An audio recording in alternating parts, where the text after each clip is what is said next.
Hoy tenemos un tema maravilloso porque cada vez se aumenta más los criterios de los, digamos que la fisiología cardíaca de la mujer embarazada hace que ya muchas más embarazadas entren dentro de este capítulo porque no son solamente las malformaciones estructurales, sino otro tipo de cosas que hacen que nosotros pues estemos estudiando mucho más la fisiología cardíaca y la fisiopatología cardíaca en el embarazo.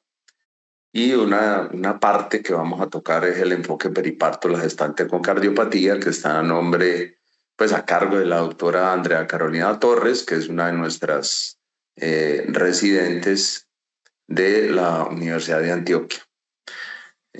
Carolina, es todo tuyo el auditorio, muchas gracias. Gracias, doctor. Entonces, bienvenidos a esta charla que vamos a tocar, digamos, todo el tema de la cardiopatía. Este tema tiene diferentes aristas y diferentes puntos, digamos, de contacto, pero el tema, digamos, de enfocarnos el día de hoy en la parte periparto surge con la necesidad que tenemos en nuestra institución, en la clínica PEADO, de reconocer este tipo de gestantes que cada vez están llegando más a la clínica por el contexto, pues, y los cambios que ha sufrido nuestra ciudad. Lo primero que vamos a ver es por qué es importante hablar de esta enfermedad, de la enfermedad cardiovascular en el embarazo, y es que debemos conocer que la enfermedad cardiovascular tiene una importante prevalencia durante el embarazo del 1 al 4% y adicionalmente es responsable de un peso importante en la morbimortalidad materna, hasta del 10 al 15%. La gestación como tal es un desafío a toda la fisiología cardíaca y hemodinámica que deben superar las mujeres con una serie de cambios, tanto físicos como morfológicos, lo que lleva a que las gestantes que ya tienen una patología previa tengan riesgo de descompensación y muerte durante el embarazo. Incluso algunas pacientes pueden debutar o su sintomatología puede darse durante este periodo. En países desarrollados como es el Reino Unido, estas causas, digamos, no directamente obstétricas, están tomando fuerte relevancia. Podemos ver que en el 2006, de 2006 a 2008 las principales causas de muerte materna fueron de este tipo en Reino Unido, siendo síndrome de muerte súbita, cardiomiopatía periparto, disección aórtica e infarto agudo de miocardio. Colombia también tiene una importante carga cardiovascular y se espera que esta también aumente, siendo el 39% la causa por causa indirecta, y de estas el 3.7 se da por cardiopatía. La razón por la que estos eventos aumentan durante el embarazo se debe principalmente a dos factores. Uno, el aumento de la edad materna para el primer embarazo, que conlleva que estas mujeres ya tengan factores cardiovasculares importantes como son la hipertensión, la diabetes, dislipidemias que las condicionan a mayor riesgo. Adicionalmente, con la modernidad de la medicina y el manejo de estas pacientes, digamos, de niñas con cardiopatía congénita, que fueron tratadas y su cardiopatía fue corregida en la infancia, estas chicas alcanzan la edad reproductiva fértil y logran embarazos. Pero desafían, digamos, su fisiología cardiovascular. Es muy importante entonces conocer estos cambios fisiológicos que se llevan a cabo en el embarazo para entender pues los desafíos que conllevan y entender sobre todo en la parte periparto cómo esto se incrementa durante este periodo. Entonces podemos ver que, digamos, hay unos cambios estructurales y hemodinámicos para soportar un aumento de volumen que busca, digamos, satisfacer una demanda metabólica tanto de la madre como del feto. En los primeros trimestres, entonces desde el primer trimestre vamos a ver un aumento del gasto cardíaco condicionado por el aumento del volumen plasmático y de la frecuencia cardíaca. Estos cambios van a progresar durante el embarazo, encontrándose con un máximo en el segundo y en el tercer trimestre. Esto también asociado a la disminución de la resistencia vascular sistémica que condiciona la disminución de la presión arterial en primer y segundo trimestre y hacia tercer trimestre puede haber un aumento de esta. Durante el parto, esto conlleva, digamos, el mayor desafío hemodinámico, ya que va a haber dolor, ansiedad y otras condiciones que aumenten la frecuencia cardíaca, el volumen plasmático y con ello el gasto cardíaco. Una de esas, por ejemplo, es la misma actividad uterina que va a aumentar, digamos, la frecuencia cardíaca. Posteriormente a esto, el periodo posparto es vital para estos pacientes, ya que sufren unos cambios hemodinámicos muy rápidos en periodos de horas, en el cual aumenta el gasto cardíaco, aumenta el volumen plasmático debido a la autotransfusión de la paciente, a la disminución, digamos, de esa compresión que hay sobre el retorno venoso por la compresión de la cava que lleva a que aumente la precarga y la disminución rápida que sufre la tensión arterial. Y finalmente, hacia el periodo posparto de 3 a 6 meses, espera que se retorne a los niveles pregestacionales de cada uno de estos. En esta gráfica, entonces, podemos, digamos, ver la interacción de los diferentes componentes, principalmente dado por toda la carga hormonal, como es la progesterona, el estrógeno, la relaxina y óxido nítrico, que va a llevar a todos los cambios en el sistema renina-angiotensina-aldosterona, a mayor reabsorción de sodio y de agua, que lleva a un aumento de volumen plasmático. También vamos a encontrar un aumento de la masa eritrocitaria, dado por aumento de eritropoyetina, y nos va a dar un aumento en general del volumen sanguíneo. Esto va a provocar estiramiento a nivel de la aurícula de las fibras de la aurícula externa, izquierda, perdón, y aumento del péptido natriurético, que vamos a ver su importancia en el embarazo. Y con esto un aumento de la fracción de eyección y de la frecuencia cardíaca. Adicionalmente, y no menos relevante, vamos a encontrar que los cambios no solo van a ser fisiológicos, vamos a encontrar que van a haber cambios estructurales asociados en el corazón de la gestante. En este estudio que les traemos se midió, digamos, diferentes parámetros ecográficos en gestantes normales, incluso en ellas se encontraron cambios estructurales importantes. De los más relevantes encontramos que la geometría cardíaca estaba alterada, eso se explica por el aumento de los ventrículos, la dilatación de estas, el radio de estas también se encontraba aumentado, lo que conlleva en algunas pacientes una disfunción diastólica y también disminución de la función de eyección. Esto en algunos estudios se puede ver, en otros, digamos, nos hablan de que la función de eyección no cambia, pero lo importante de eso es que debemos reconocer que hay unos cambios en el embarazo, ya que eso se puede confundir con patología a nivel ecocardiográfico y estas gestantes deben ser valoradas ecocardiográficamente por un experto que reconozca estos cambios y pueda decirnos si son cambios fisiológicos y estructurales del embarazo o son cambios, digamos, patológicos. Bueno, digamos que quisimos traer, digamos, evidencia y investigación de nuestro contexto local. En Medellín, digamos, y en Antioquia, el centro de referencia más importante para este era el Hospital San Vicente Fundación, que contaba con una clínica cardioobstétrica y básicamente manejaba las pacientes de Medellín y de Antioquia durante su proceso de embarazo y parto. Dado lo anterior, es, digamos, son los que más producción académica tienen sobre el tema. Una de estas es, digamos, la caracterización de la enfermedad cardíaca en nuestro medio asociada a desenlaces hospitalarios y maternofetales. Realizaron entonces un estudio observacional analítico de corte retrospectiva de gestantes con cardiopatía congénita adquirida o arritmias que requirieron hospitalización o intervención.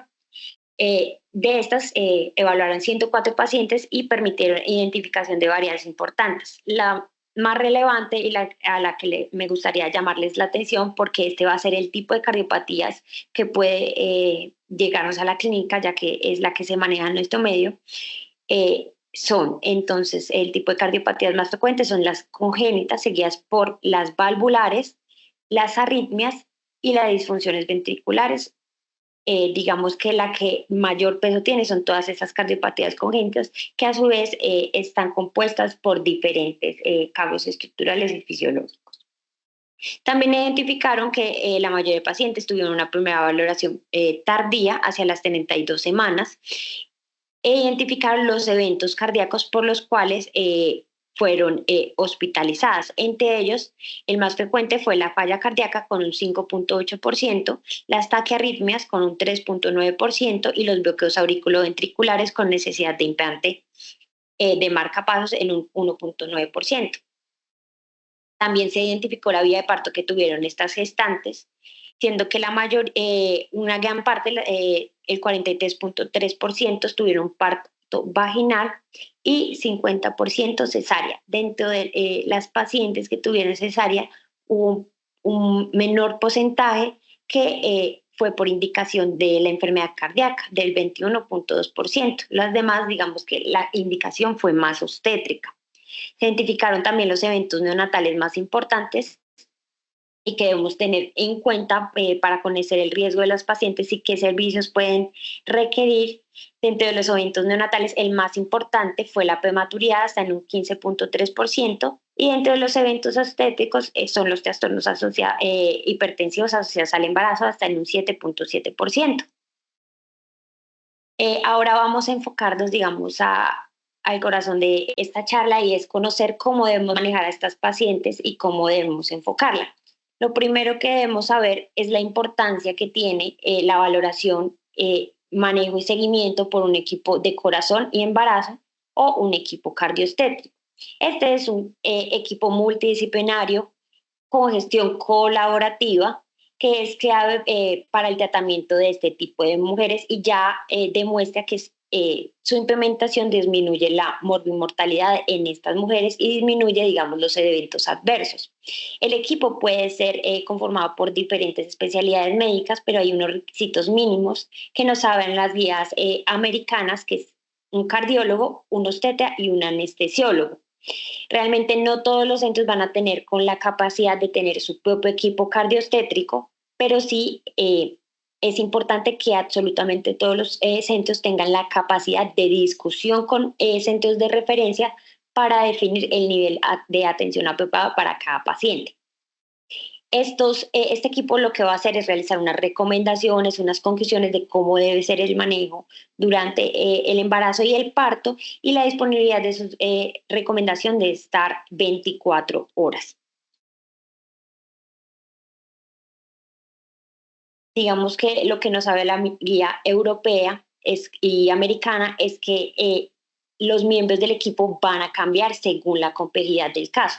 Por eso es muy relevante que haya una individualización de cada paciente, de lo que se encuentre durante el embarazo en ella y en el feto, para poder definir cuáles son las especialidades que va a requerir. Para esto podemos guiarnos de diferentes parámetros. El primero y muy relevante, del cual vamos a, digamos, andar más adelante, es el riesgo de complicaciones durante el embarazo. Para eso podemos utilizar la escala OMS modificada, y esta puede darnos lugar, como podemos ver en esta tabla, a conocer cuál es el equipo básico que requiere la paciente.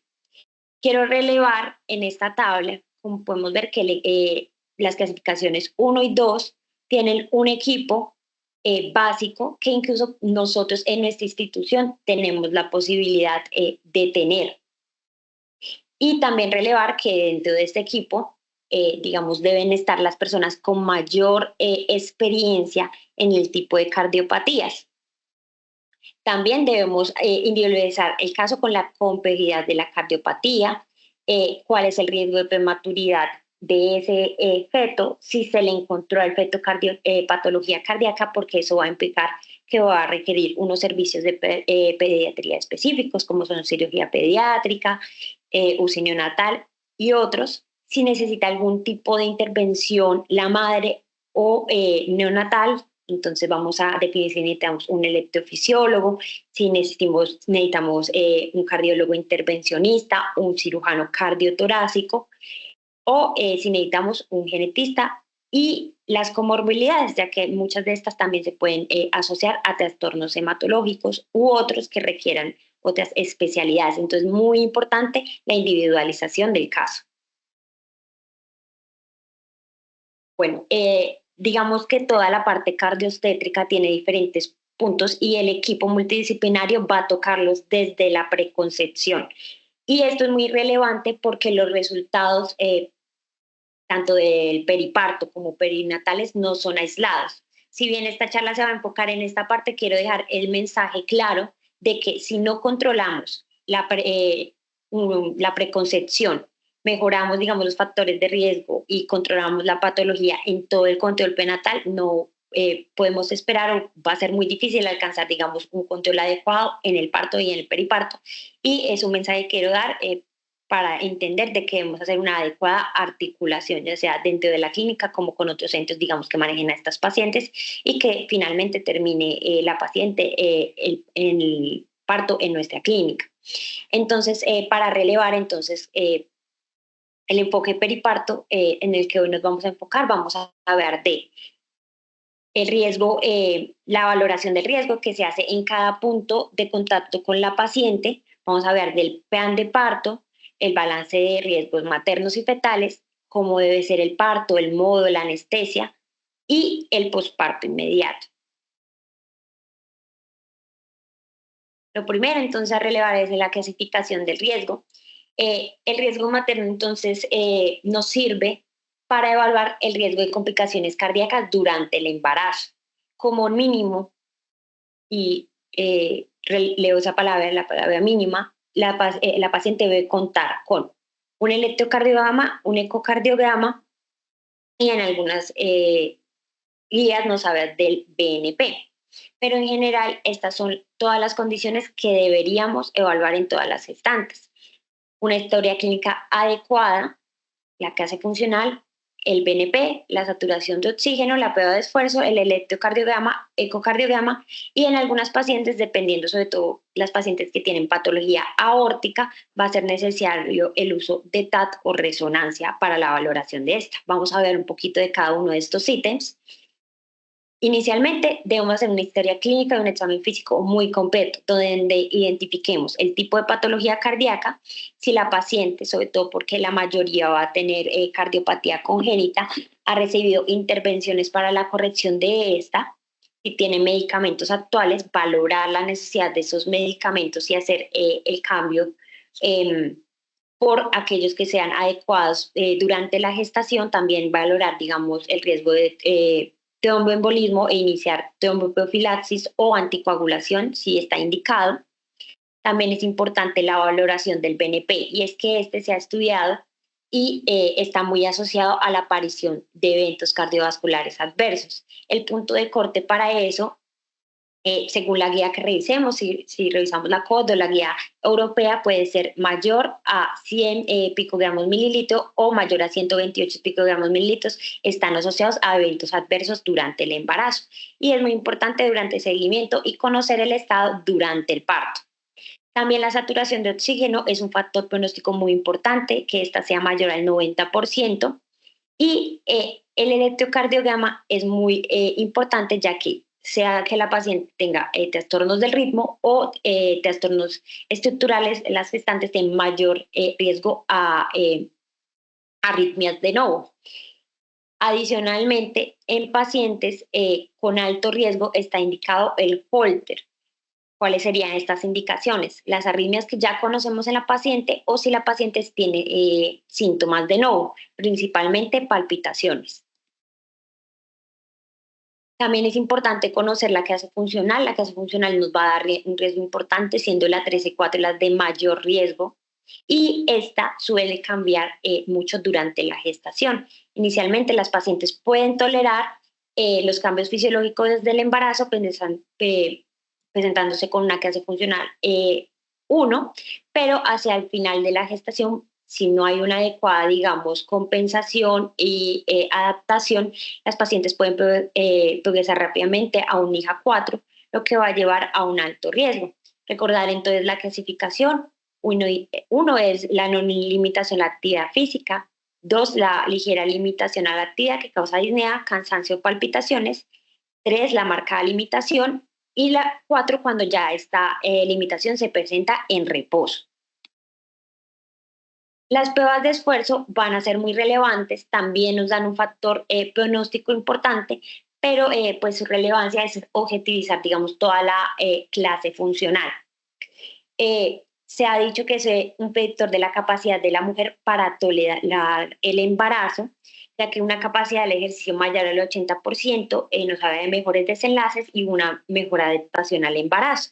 Adicionalmente, tiene la ventaja de que nos permite identificar arritmias, por lo cual está indicado realizar en la parte preconcepcional.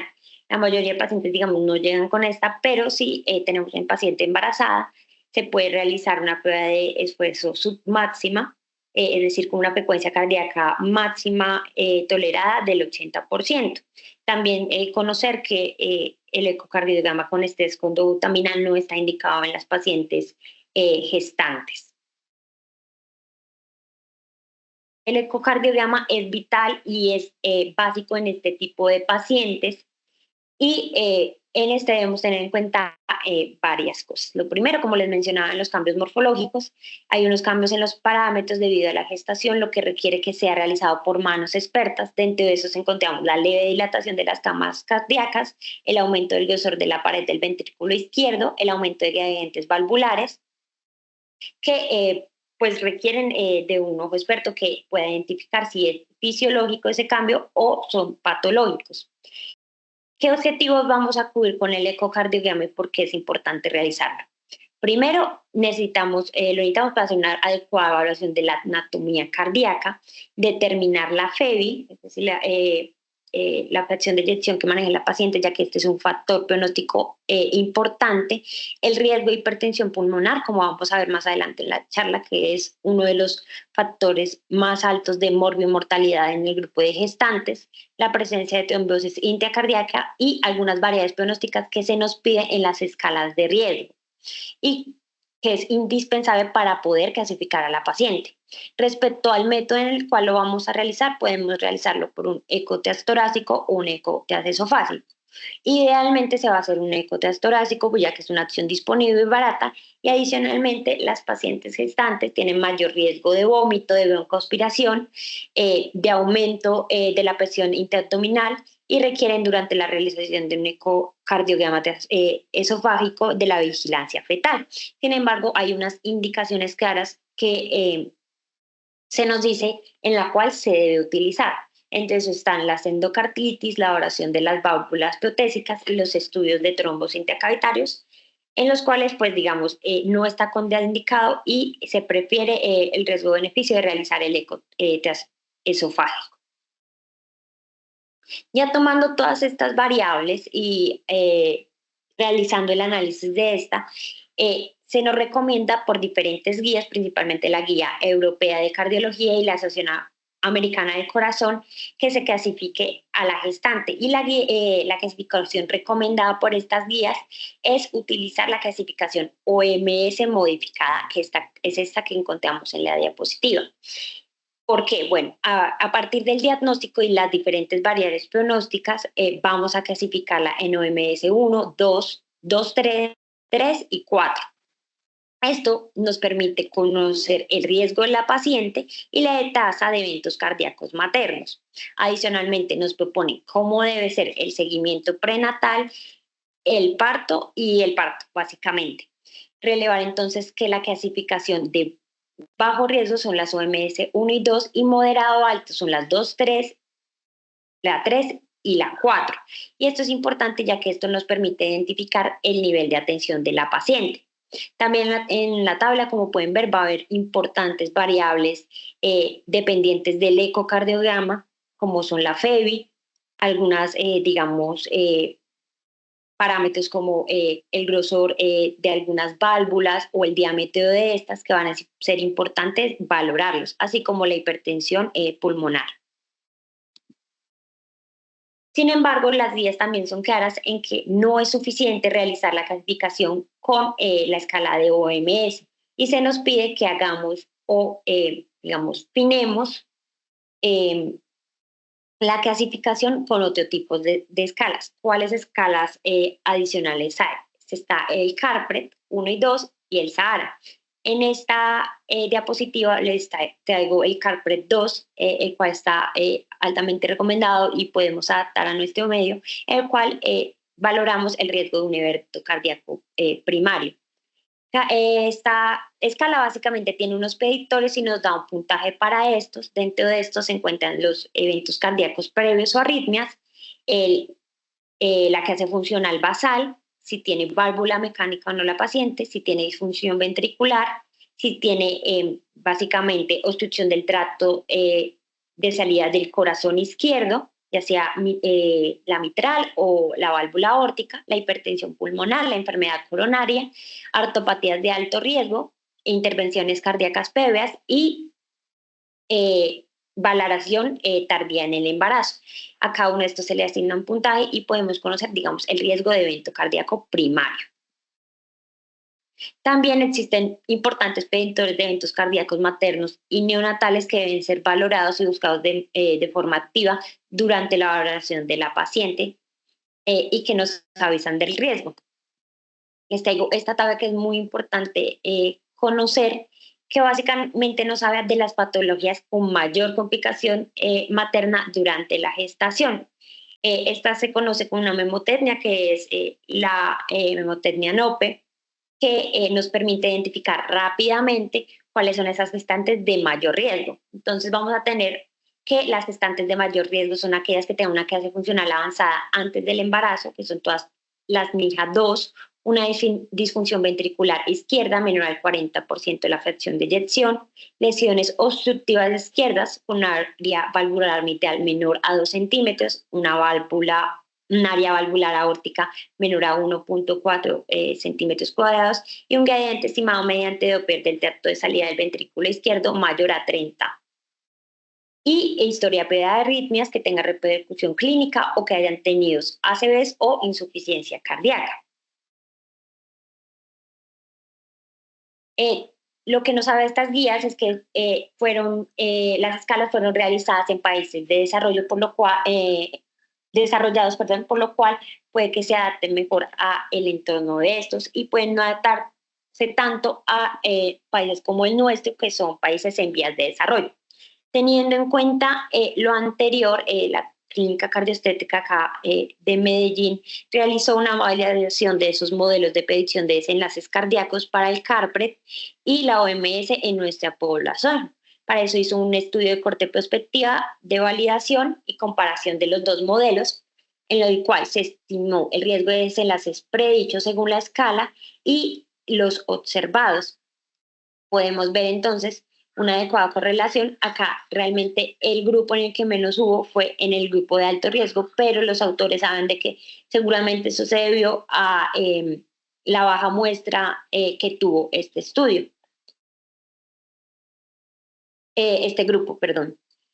Y realizaron entonces las comparaciones mediante curvas de ROC y encontraron una adecuada capacidad de predicción para ambas escalas en nuestro medio. El CARPET 2 tuvo un área bajo la curva de 0.74 y la OMS de 0.73, de 0.77, que son muy similares a los estudios originales, por lo cual estas escalas sí son aplicables a nuestro medio y debemos utilizarlas para la valoración del riesgo. Ahora vamos a ver del plan de parto, y es que es muy importante conocer que estas pacientes necesariamente deben tener un plan de parto detallado. Este debe ser dado por un equipo multidisciplinario tratante y por el alto riesgo que tienen de un parto prematuro, debe estar detallado desde el control prenatal más o menos hacia la semana 28. Dentro de los ítems que debe cumplir este plan de parto se encuentra el sitio del parto, la vía de parto, el momento de la finalización, la analgesia, la vigilancia posterior al parto y otras consideraciones relacionadas con, específicamente con la cardiopatía y con la parte social y emocional o de salud mental. Eh, el plan de parto debe ser ampliamente difundido por el equipo tratante y debe estar disponible la historia clínica de la paciente. Respecto al sitio de parto, entonces la individualización de riesgo es muy importante para conocer, digamos, las especialidades que son requeridas según el caso, pero adicionalmente la escala OMS tiene, digamos, como la virtud de que nos permite establecer la necesidad de que se pueda realizar el parto en un hospital local o si debe ser en un centro de tercer o cuarto nivel con un equipo cardioestétrico bien configurado. Dentro de las pacientes que se consideran riesgo bajo, que son el OMS 1 y 2, estas pueden ser atendidas en hospitales locales, pero hago la salvedad de que deben ser atendidas según las recomendaciones dadas por el equipo experto. Es decir, que a pesar de ser riesgo bajo, siempre van a tener que ser valoradas por un equipo cardioestétrico. Eh, en las pacientes de riesgo moderado y alto, se aconseja que sea en un centro experto en embarazo y enfermedad cardíaca, con consejería específica, con disponibilidad de UCI materna y neonatal y con las especialidades que requiera el caso particular. Respecto al momento de finalización e inducción del trabajo de parto, depende de varios, digamos, factores. Depende del estado cardíaco, de la evaluación obstétrica, del bienestar fetal y la madurez pulmonar del feto. Uno de los factores más importantes va a ser, digamos, como la estabilidad de la madre y la patología en sí. Esto nos va a condicionar, digamos, unos cambios y ya deberíamos entrar a ver cada patología para definir si requiere ser finalizar la gestación antes de tiempo. Pero en general, lo que nos hablan las guías, la guía europea nos dice que el momento de la finalización, si no se ha producido un parto de manera espontánea, debe ser inducido hacia la semana 40.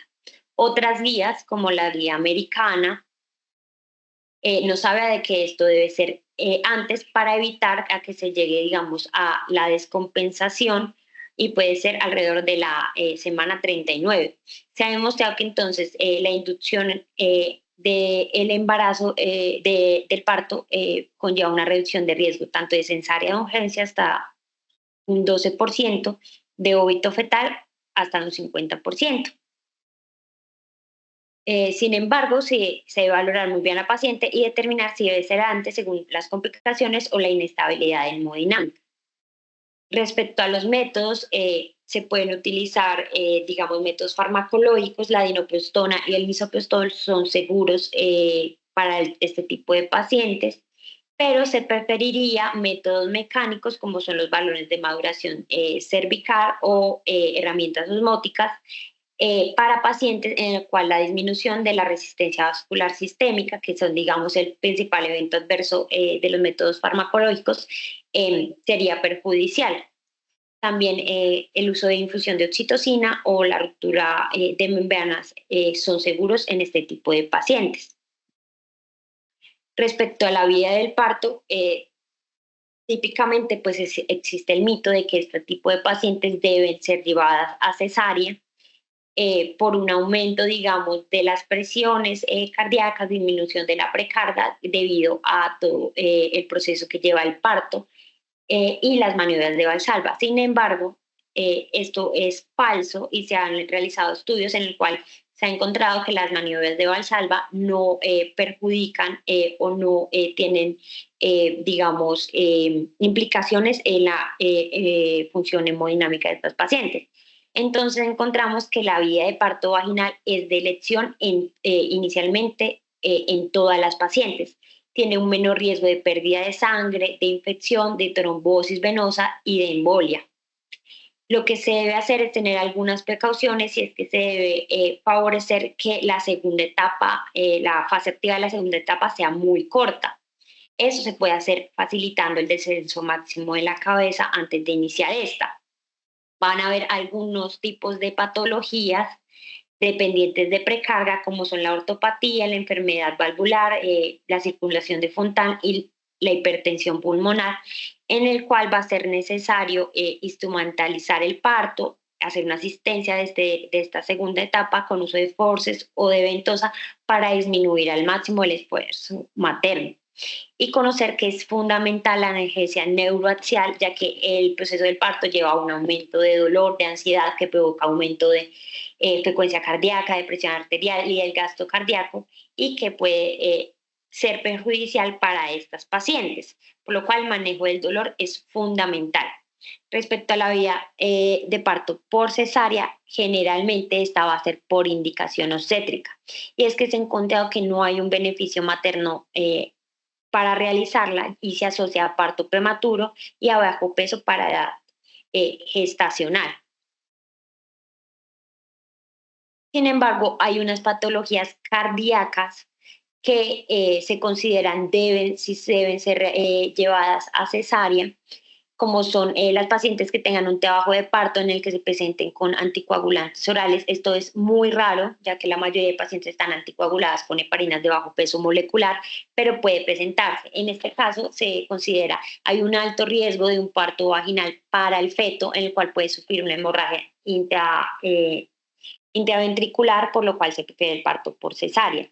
También la patología aórtica grave, los síndromes de Marfan con una aorta dilatada mayor a 45 milímetros, la disección aórtica aguda o crónica, las pacientes que tengan falla cardíaca aguda descompensada y que sean refractarias al manejo médico, la hipertensión pulmonar severa y las estenosis valvulares izquierdas, ya sea mitral o aórtica. En estas pacientes se habla de que sí habría, digamos, como una indicación, pero es muy importante la individualización del riesgo para conocer si efectivamente requieren este tipo de vía de parto.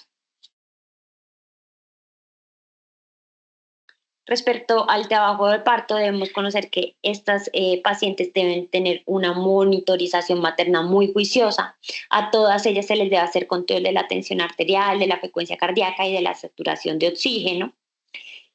Y también una monitorización electrocardiográfica, ya que durante este periodo pueden haber arritmias que sean mortales para las pacientes o que definan que se debe agilizar la terminación de la gestación. En las pacientes con cardiopatía severa se necesita una identificación temprana de crisis hipertensivas o de hipertensión. En estas pacientes se sugiere entonces el uso de líneas arteriales para una mejor, digamos, valoración. Dentro de estas pacientes se sugiere entonces en pacientes con estenosis aórtica severa, en pacientes con estenosis mitral severa y en hipertensión arterial pulmonar. El catéter venoso central como tal es raramente utilizado y solo se considera en pacientes que tengan una falla cardíaca severa con soporte inotópico o vasopresor según el criterio del médico y del anestesiólogo principalmente para hacer un adecuado seguimiento de la paciente. Y siempre recordar que el feto tiene que tener una monitorización electrónica continua, ya que están en riesgo de debido a eventos agudos también sufrir de eventos hipóxicos ellos.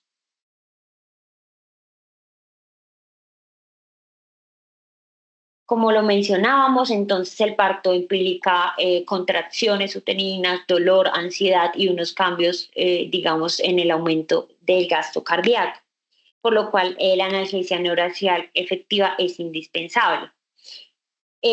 Respecto al tipo de analgesia periparto, en general, tanto para parto como para cesárea, hay algunas recomendaciones frente a estas.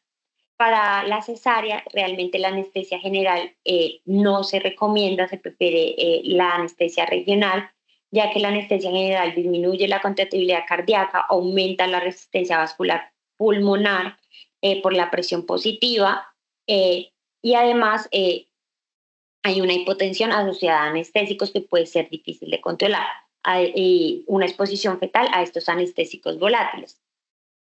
Se ha recomendado entonces la anestesia con doble técnica, espinal epidural, y es de elección en la mayoría de pacientes, pero principalmente para las pacientes con condiciones dependientes de precarga, las cuales ya mencionamos. Entonces se utilizan dosis bajas, más bajas a las utilizadas y dan menor riesgo de hipotensión. Básicamente lo que se realiza es que se pone un anestésico en dosis bajas en el espacio intracecal y se deja un catéter epidural que esté descargando dosis bajas también de anestésico. Estas pacientes adicionalmente tienen un alto riesgo de hemorragia obstétrica. Se han encontrado en algunos estudios que las pacientes con un score de Carpret 2 alto tienen mayor riesgo de hemorragia. Y esto provoca debido a que su estado hemodinámico es muy frágil, que cualquier caída de presión e hipotensión puedan llevar a una descompensación hemodinámica severa. Entonces es muy importante la identificación temprana de la hemorragia obstétrica y el tratamiento efectivo y rápido. Quise traerles esta tabla porque dentro del manejo de estas pacientes es muy importante reconocer qué medicación podemos utilizar y cuál no, y cuáles son los riesgos asociados a esta.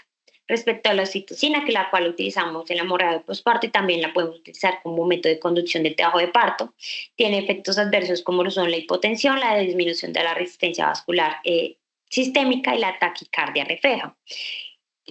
Realmente esta sí se puede utilizar, lo importante es tener en cuenta que se deben evitar bolos y se deben realizar, digamos, una adecuada dilución e infusión.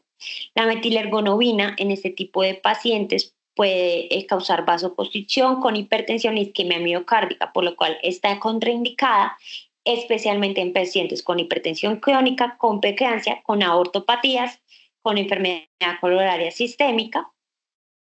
El carbopros, que realmente no lo utilizamos mucho en nuestro medio, pero que está indicada en hemorragia postparto refractaria, está contraindicada en enfermedad vascular, en aneurisma aórtico, en hipertensión pulmonar.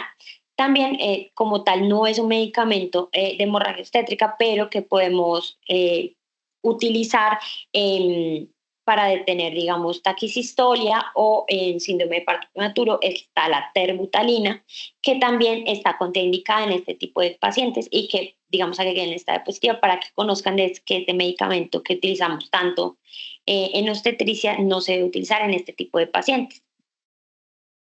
Respecto a la vigilancia posterior al parto, el mayor riesgo de estas pacientes es el de realizar una falla cardíaca aguda. Digamos, la vigilancia postparto siempre debe requerir entonces que hagamos el uso de oxitocina de manera profiláctica en una infusión lenta de oxitocina IV, donde vamos a utilizar 2 unidades de oxitocina administradas en 10 minutos inmediatamente después del nacimiento y vamos a seguir con 2 miliunidades minuto durante 4 horas. Se debe hacer un seguimiento en las primeras 24 a 48 horas postparto, ya que hay unos grandes retos hemodinámicos, los cuales ya revisamos, que dan mayor riesgo de compensación y principalmente este se da en cardiopatías graves, como son la valvulopatía izquierda con obstrucción grave, la hipertensión pulmonar y la disfunción ventricular grave. Se debe definir en las pacientes entonces el riesgo que tienen. Y dependiendo del riesgo se va a definir el sitio donde va a hacer el seguimiento postparto, que puede ser salas generales en son de bajo riesgo, UCI o UCI. También se define el tiempo de 24 a 48 horas, pero en pacientes de alto riesgo debe ser, acá hay un error en la diapositiva, qué pena, deben ser, puede ser hasta más de 72 horas. Y siempre es necesario asegurar el seguimiento ambulatorio que necesite cada paciente, ya sea por obstetricia, por medicina materno-fetal, o como tal por un equipo multidisciplinario o por una clínica cardiobstétrica y se debe asegurar durante el periodo postparto, la primera semana y 6 semanas después. Dentro de los cuidados postparto, entonces, como lo mencionábamos, hay un riesgo de falla cardíaca, por lo cual debemos continuar la monitorización hemodinámica durante 24 a 48 horas, ser muy juiciosos con los líquidos que vamos a utilizar en esta paciente para no realizar una sobrecarga y valorar si hay necesidad de diuréticos. También existe un riesgo aumentado de tromboembolismo, entonces se debe valorar la indicación de la tromboprofilaxis farmacológica en aquellas que no la compran, recomendar siempre el uso de medidas de compresión y la deambulación temprana. Hay un grupo de pacientes muy importante en las cardiopatías y son estas pacientes que están anticoaguladas y que puede ser un reto para nosotros en el momento del parto. Entonces vamos a encontrar que la mayoría de mujeres anticoaguladas en general deberían tener un parto planificado, ya sea por cesárea o un parto vaginal. Si se planificó el parto por cesárea, la paciente podría omitir la dosis terapéutica de heparina bajo peso molecular las 24 horas previas. Y por otra parte, si se planea un parto vaginal, se debe establecer el riesgo de esto. Si es un bajo riesgo, simplemente también se podría omitir la heparina bajo peso molecular en las 24 horas previas. Sin embargo, en pacientes con moderado o alto riesgo, lo que se recomienda es hacer como una terapia puente en la cual se inicie heparina no fraccionada o estándar en infusión titulada, guiada por el TTP, y detener la infusión 4 a 6 horas previas a la analgesia regional o a el parto. También podemos tener el escenario en el cual una mujer anticoagulada llegue y tenga necesidad de un parto urgente. En este podemos encontrar dos escenarios: que la mujer esté anticoagulada con heparinas de bajo peso molecular o con anticoagulantes orales. La mayoría de pacientes va a estar eh, anticoagulada con heparinas de bajo peso molecular, y lo que se hace es control de la paciente con sulfato de protamina y con vitamina K. De esta última, digamos que la desventaja sería que el tiempo de acción tarda de 8 a 12 horas y que tiene un efecto persistente, por lo cual puede ser difícil controlar sangrados, pero digamos que es lo que manejamos. Y las pacientes con anticoagulantes orales, recordar que se prefiere el parto por cesárea para reducir el riesgo de hemorragia intraventricular en el neonato.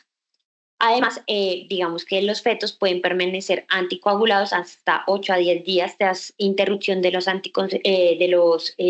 anticoagulantes orales maternos, por lo que pueden requerir estar en una unidad de pues, una UCI neonatal y requerir plasma fresco congelado o vitamina K.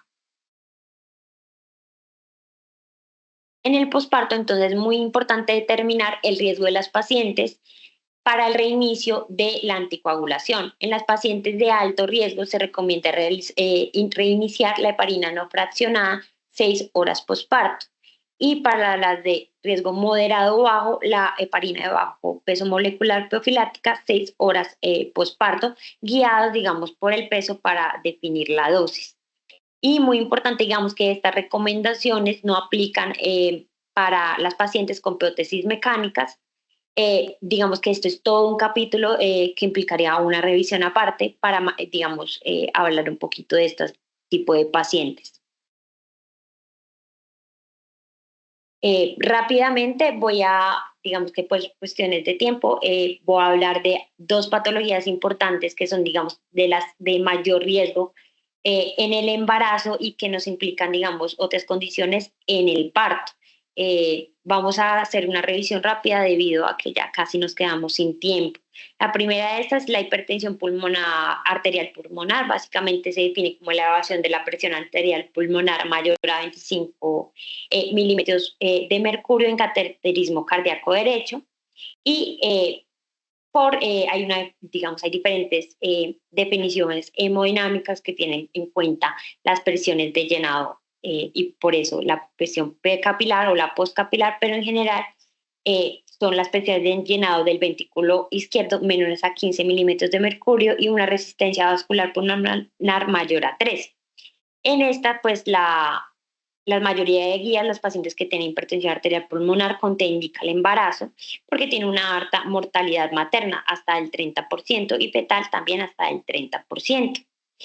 El periodo de más riesgo de estas pacientes son el puerperio y el posparto temprano, ya que desarrollan crisis de hipertensión pulmonar, trombosis pulmonar e insuficiencia cardíaca derecha.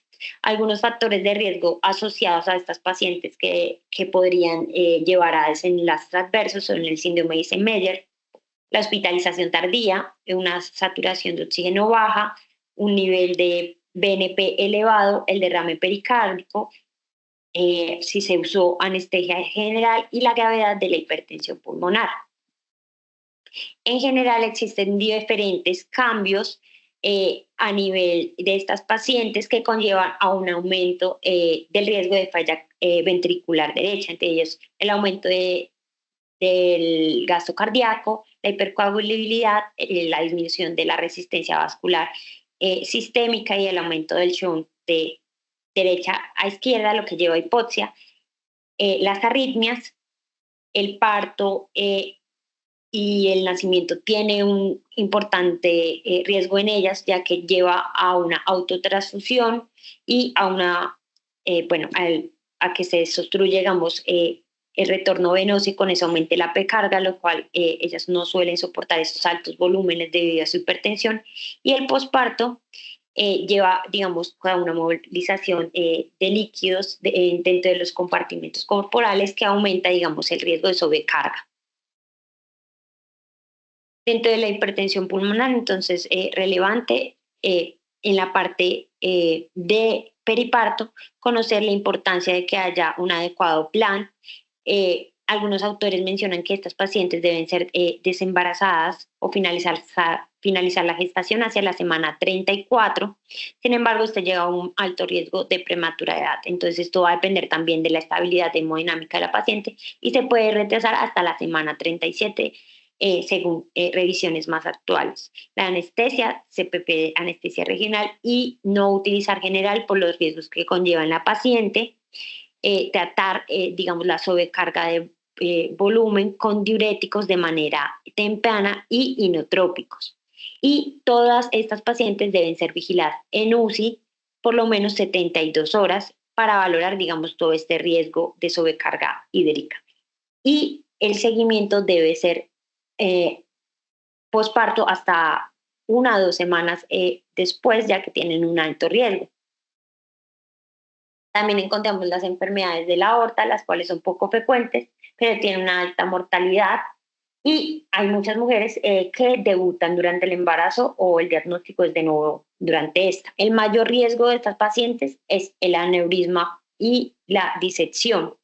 Puede estar asociado a formas sindrómicas como son el Marfan, el Loeys-Dietz, el osteoaneurisma o el Ehlers-Danlos. O acandropatías congénitas como son la tetralogía de Fallot y la coartación aórtica. Y se pueden dar casos de aneurismas aórticos aislados. Pues el riesgo materno, como ya lo mencionaba, es la mayor susceptibilidad que presentan estas pacientes a disección aórtica, que en la mayoría de casos se presenta hasta en un 50% en el tercer trimestre y hasta en un 33% en el periodo posparto. Y dado que muchas no tienen diagnóstico previo de aortopatía, se debe considerar un diagnóstico diferencial en todas las pacientes gestantes que ingresen con dolor torácico de nuevo durante el embarazo.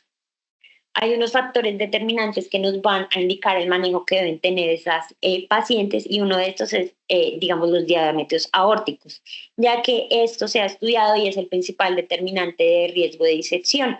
Y, digamos, en la parte de control prenatal se debe valorar de manera mensual o trimestral según el riesgo va a estar dado netamente por el tipo de patología y de la dilatación. También están asociados a otros determinantes como la superficie corporal y la paridad. En esta tablita de la guía europea, entonces encontramos las diferentes patologías asociadas y el riesgo de disección. Dentro de las de más alto riesgo se encuentra el Marfan, el Loeys-Dietz y el Ehlers-Danlos. Dentro de este síndrome, el que mayor tiene riesgo es el tipo 4, que es el tipo vascular. Básicamente, el riesgo va a estar dado, como lo decía, por el diámetro de la aorta. Entonces, se considera, digamos, en síndrome de Marfan que las pacientes deberían evitar el embarazo si tienen una dilatación de la aorta mayor a 45 milímetros o si tienen dilatación de mayor a 40 milímetros, pero que ya haya antecedentes familiares de disección o muerte súbita, ya que este da un riesgo importante. Otros riesgos que tiene este tipo de pacientes son la insuficiencia mitral progresiva, las arritmias, la insuficiencia cardíaca por disfunción ventricular. La válvula aórtica bicúspide es muy frecuente y está asociada a dilatación aórtica hasta en un 50%. Este puede ubicarse sobre todo en la aorta ascendente distal y puede que no sea valorado por medio de ecocardiograma y que sea necesario hacer una tomografía para una adecuada valoración. Sin embargo, el riesgo de disección de estas es bajo y se considera ya, digamos, que hay un alto riesgo y que se debe desaconsejar el embarazo si hay una aorta descendente mayor a 50 milímetros. En el Ender-Danlos, que es, digamos, una de las patologías de mayor riesgo y que tiene complicaciones serias, sobre todo en el tipo 4, hay una mortalidad materna significativa y adicionalmente se asocia a ruptura uterina y ataxia dural y a disección de arterias principales. Respecto al síndrome de Turner, eh, la ubicación, digamos, del aneurisma va a ser sobre todo la aorta descendente, el arco y la aorta descendente. Y adicional a la enfermedad de la aorta también se asocia a otro cardiopatía congénita, a hipertensión, a eventos ateroscleróticos, a coartación y a diabetes mellitus. Sin embargo, pues la disección aórtica en este síndrome no es tan frecuente, pero es 6 veces más frecuente que en la población general y va a estar muy asociada a si se presenta con válvula aórtica bicúspide con coartación o con dilatación. En general se debe evitar el embarazo cuando el índice del tamaño aórtico sea mayor a 25 milímetros por metro cuadrado. Y las pacientes, digamos, que tengan el antecedente de que se realizó una corrección quirúrgica de la raíz aórtica, de todas maneras, todavía tienen riesgo de disección, sobre todo de disección Stevenson tipo B. Por lo cual, en este tipo de pacientes es muy importante llevar un control sobre todo de los factores metabólicos, como es la diabetes mellitus, y de la tensión arterial. En estas pacientes, entonces, durante el parto se recomienda que si durante los controles prenatales y el embarazo estaban utilizando beta bloqueadores, estos se continúen. El parto se considera puede ser vaginal con facilitación de la segunda etapa, incluso con instrumentación para disminuir el esfuerzo materno, sobre todo si el diámetro de la aorta ascendente se encuentra entre 40 y 45 milímetros, pero se debe considerar el parto por cesárea en diámetros aórticos mayores a 45 en mujeres con síndrome de Ehlers-Danlos o con disección aórtica aguda o crónica. Y tenemos también un grupo de pacientes que va a requerir un parto urgente porque ya presenten como tal una disección aórtica aguda o que haya una dilatación progresiva durante el embarazo. Como tal, la Stanford A se considera una urgencia quirúrgica, por lo cual debe haber una reparación aórtica, ya sea con el feto inútero, si no hay viabilidad, pero si sí hay viabilidad, se puede hacer una cesárea y una cirugía aórtica inmediata, por lo cual este tipo de patologías van a requerir unos servicios o unos recursos en salud importantes, como es la cirugía cardiotorácica, la UCI neonatal y la UCI cardiovascular. Básicamente ese es el tema que el día de hoy les traíamos. Realmente es un tema bastante extenso. El día de hoy nos enfocamos, digamos, en solo un capítulo y dentro de ese capítulo, digamos, en las patologías, digamos, de mayor riesgo, pero recordar que siempre hay que hacer una valoración de las cardiopatías individualizadas y que esto va a estar a cargo de un equipo cardioestétrico. El equipo cardioestétrico va a depender de los recursos de la institución. En nuestra institución, digamos, tenemos diferentes especialidades que podrían formar un equipo cardioestétrico y tenemos ginecólogos obstetras que tienen experiencia en este tipo de pacientes, por lo cual sería bueno que consideramos realizar un equipo cardioestético que lidere, digamos, a estas pacientes y lidere, digamos, la valoración de riesgo y haga como las recomendaciones sobre su manejo. Y recordar que si bien nos enfocamos en la parte periparto, es un continuo y el riesgo solo se va a disminuir si intervenimos en cada uno de los puntos desde la preconcepción hasta el cuarto trimestre, que recordar que es todo el periodo posparto y es un periodo de alto riesgo. Muchísimas gracias también a la doctora Juliana Luna, que fue, digamos, mi asesora para esta charla, y al doctor Lavada, el cardiólogo que labora en nuestra institución, que también se involucró en esto.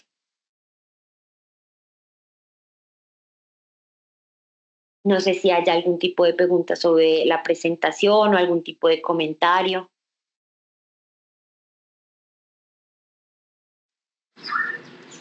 María Andrea, perdón, Carolina, muy bien tu presentación.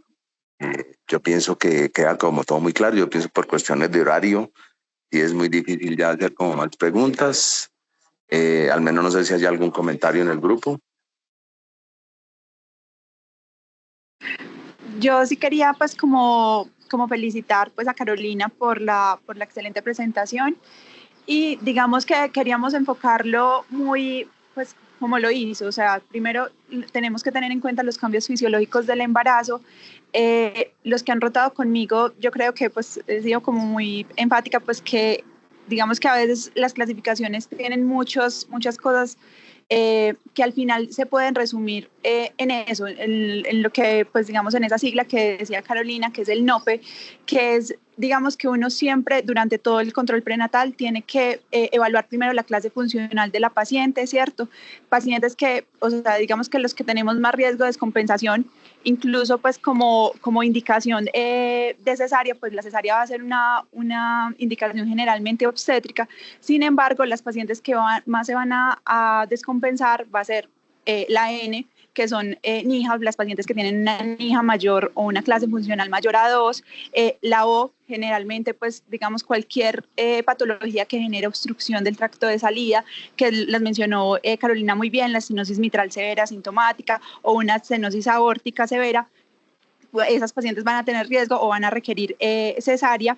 La P de hipertensión pulmonar, generalmente las que son hipertensiones moderadas a severas, pues son las que van a tener esa indicación.